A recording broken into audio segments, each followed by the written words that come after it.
Hey, this is Jeff Rose from Good Financial Sense and most importantly, thedebtmovement.com.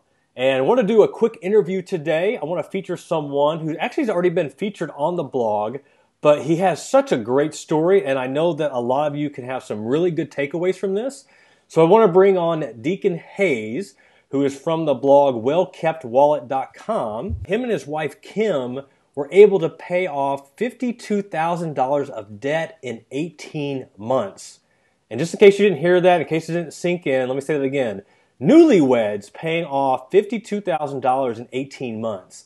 And, Deacon did not receive an inheritance. He did not win the lottery. He didn't stumble across a bunch of $20 bills in the parking lot. He just did some pretty, I want to say, some people might call him crazy, but just did some extreme things to take care of his debt. So, Deacon, I want to welcome you to this little interview. How's it going, man?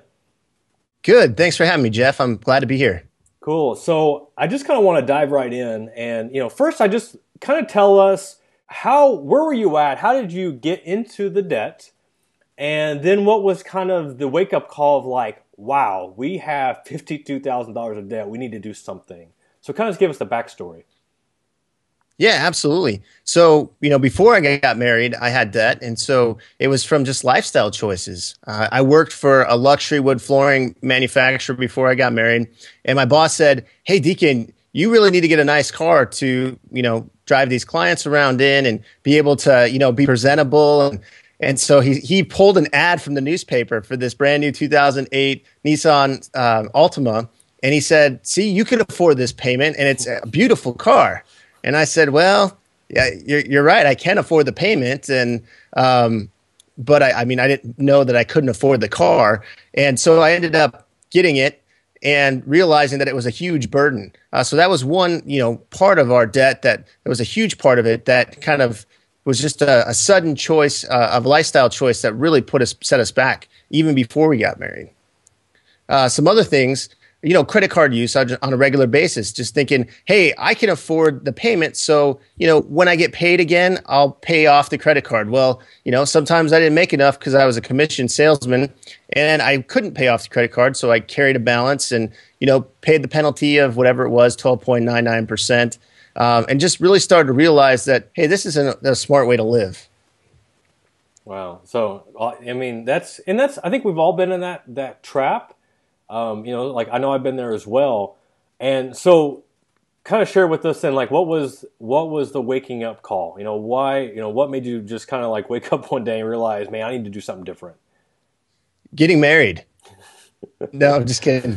But, in all honesty, when we got married, we both had debt and just combining it together, right? We put it down on one piece of paper. I call it the financial game plan, which had all of our spending, all of our income, plus our assets and liabilities all on one sheet of paper. And we did that. It was like an eye opener, like, oh my gosh, we have 52 grand in debt and we're in our mid 20s. We haven't even really got started in life. And so that was kind of the eye opening moment of, hey, I have it on the piece of paper, sitting down with my newly, married wife and thinking we need to do something about this. What was after you guys sat down and did that, the financial game plan, what was the very first thing that you wanted to address? What was the first thing that you were able to tackle with your debt? Well, the first thing we did is we went line by line and said, how can I make this number smaller? So I just started at the top and worked our way down. So I called my cable company and said, hey, we're going to cancel our cable. So that went to zero from $44. I called my internet company and we were paying 40 something bucks a month and said, hey, I need a lower plan. And they dropped it down to $18.99 for high speed internet. So we just went line by line and just cut everywhere we could, but still to enjoy life. I mean, we didn't want to be, crazy about it, so to speak, but we definitely wanted to be wise in cutting what we didn't need. Wow, dude, that's crazy because a lot of people, they won't even do that. They get so content with the things that they have, whether it be paying, $80 a month for a cell phone plan they really don't need, or, paying for high-speed internet when they could have a reduced package. So kudos for you for taking that time. One of the things I was watching your interview on Fox Business, and they kind of highlighted some of the things that you did. And one of the things I believe that for people that are in a situation of debt that they don't want to be in, that they need to make some drastic changes. And I think one of the ones that you did, so you had this brand new car that you said, you could maybe afford the payment, really couldn't afford the car. And so kind of share with people what you did with that car. Yeah, absolutely.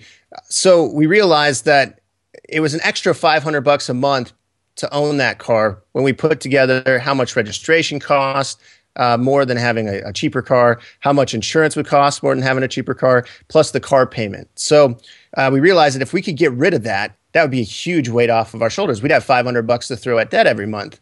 And so what we did is we decided to sell not only my car, but my wife's car.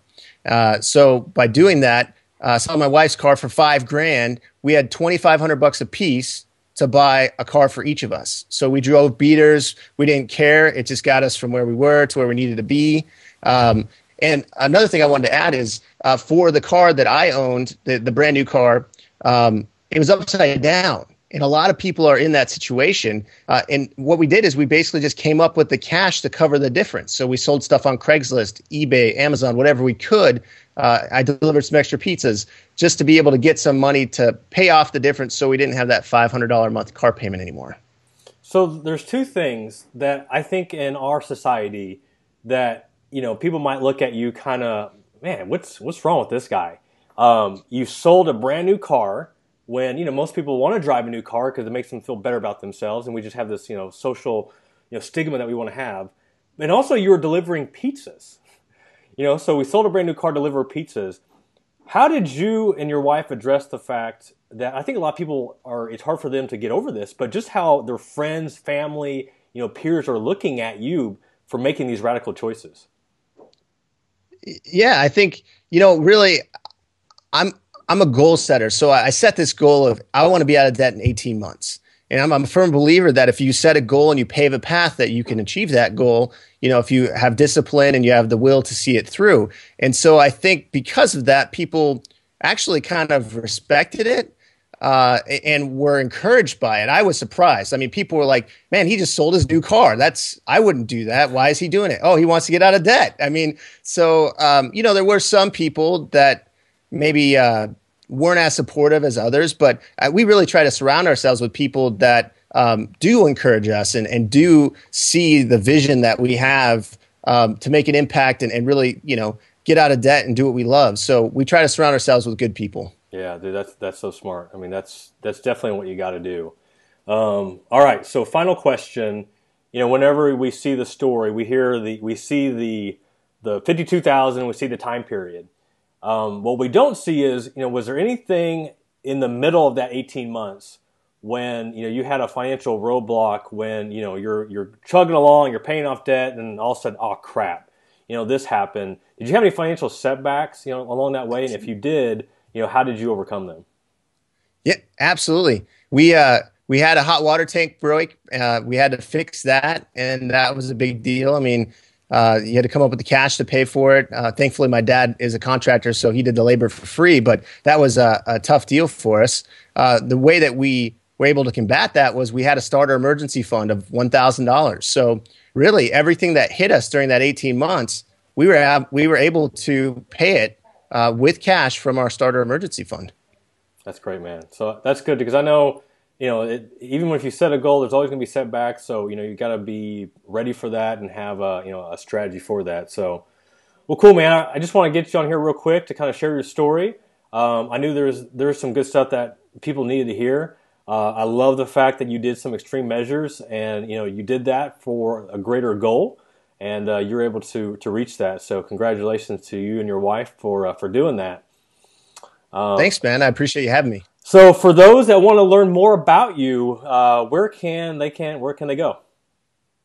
They can go to wellkeptwallet.com, and that's where I have a class available to help people with their finances. I also have a blog where I address different financial topics, and I have a section called Ask Deacon where they can email me if they have any questions. They can find my email address there. That's cool, man. And we'll definitely have a link to your blog so others can find it. We were talking a little bit about your class beforehand, so sounds like you got some good stuff going on, man. So that's I just appreciate you for sharing your wisdom and what you've learned, to our community. So I appreciate it, man. Congrats to you. Thanks, man. Thanks.